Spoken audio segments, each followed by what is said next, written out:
with Asia as a growth region and Singapore as a financial hub, how should organizations or corporations here shape up the game in a competition for international capital? And specifically, do you see any difference between what investors in the West versus Asia expect of IR programs? Let me give you a very simple and easy to remember rule of thumb about what's important in investor relations. And this may be kind of IR 101 for many people, but I'll offer it up. This is based on more than 20 years of asking investors and analysts, what do you want in terms of investor relations? And there's 5 elements, and I say T for transparency, R for responsiveness, A for access, C for consistency, and K for knowledge. So track, this is my rule of good IR, T-R-A-C-K. However, I've changed one of the elements this year. I believe that something I call customer service, responsiveness is part of it, but it's more than that. In terms of differences between the West and Singapore, according to our latest survey of IR practices worldwide, Asian IR departments in general, across the board, small and large cap, actually have the largest team sizes, the largest average team size in the world, but the smallest budgets. Asian companies also spend less on outside IR services than their counterparts overseas. Salaries, I'm sorry to say, are lower here than for the peers in North America and Europe for IR professionals. IR professionals here, on average, are getting paid less than half of what they're getting paid in the U.S. And it should be more. The fact is that thank you. and partly this is not that the people with the same skills or the same experience are getting paid less than they should be. It's how the function is staffed as well, remember? So what we're seeing in the States is that the people in the IR position have more experience, have better skills, better qualifications. You have specialists in the West. Very rarely you find an analyst in the West covering more than one sector. They cover one sector, they cover that sector very well. All right? Here, they have to cover more sectors. They cover 3 sectors. They are specialists in the West, and we are not finding that kind of specialist IROs here. As we progress, we need to specialize and we need to professionalize. There must be more professionalism in this industry. So with that, I think you will improve the image and the standing of IROs. And then you can demand for more money. I think knowledge of your organization, the industry and the market that your organization operates in, the competitive landscape, those are very important ingredients. Because when you speak to investors, whether it's institutional or retail, they generally don't want to say, why did this thing increase by so much, in terms of financial statements. They like to see how is your organization doing? How is your company doing, right? How is your company going to grow, right? So in order to be able to speak convincingly to the investor, you have to know such things. Another good practice is really, before you meet an investor, go back and find out when was the last time you met the investor. What questions did they ask or she ask? It's all about preparing yourself to meet someone, right? And that's, to me, is not something that just IRO should do. Every one of us in any profession should do. Lastly, is just more the discipline of getting back to people when there are questions. Whether if the question comes in from the website or the question comes in from a one-to-one, it's always good to get back. And it goes back to what Neil was saying about customer service, right? I mean, in Hong Kong last week at our conference, Gary Ng from Lenovo, an award winner there, he told me over lunch that when his daughter asks him, "What do you do, Dad? What is investor relations?"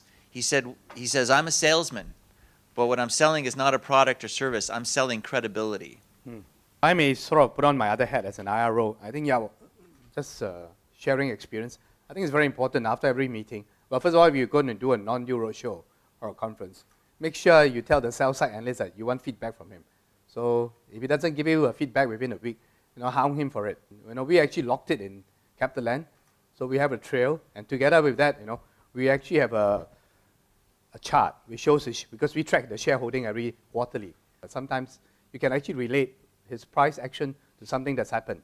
Maybe he asked you a question and he didn't get the answer he looked for. He just didn't feel right. So I think that's important. And then I think if you can sort of bring that to attention of management before you next meet this investor, I think it helps to prepare the management in a... Investors, retail investors are becoming discerning, Yep. and companies are coming to SIS to help resolve issues. We sip tea behind closed doors and we resolve issues, and we have done that since 1999. All right? So IROs who are here, investor relations managers, must realize that there is a vehicle, there is a conduit that you can use, and that is SIS, to resolve all issues. And I think if you do that, then you'll win the trust and confidence of the retail investors. We move on to something that's, I know is very close to New's heart, which is actually, embracing social media.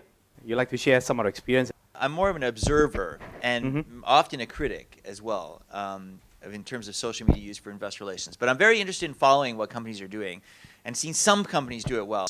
That it's no longer a question of if for investor relations, of if we should use social media. It's a question of when. The financial community is about to go over the tipping point in terms of the use of social media. Once the financial community goes, there's no going back. It's coming, and it's coming fast. It's coming really fast. So I think we can see the way many companies are doing this very well. They're doing even, they're using it to engage with stakeholders and with investors. The conversation is happening with or without you. You should at least get in on it. You should at least, don't let someone else control the conversation about your company. So you have to kind of lay claim to your identity in the social media world.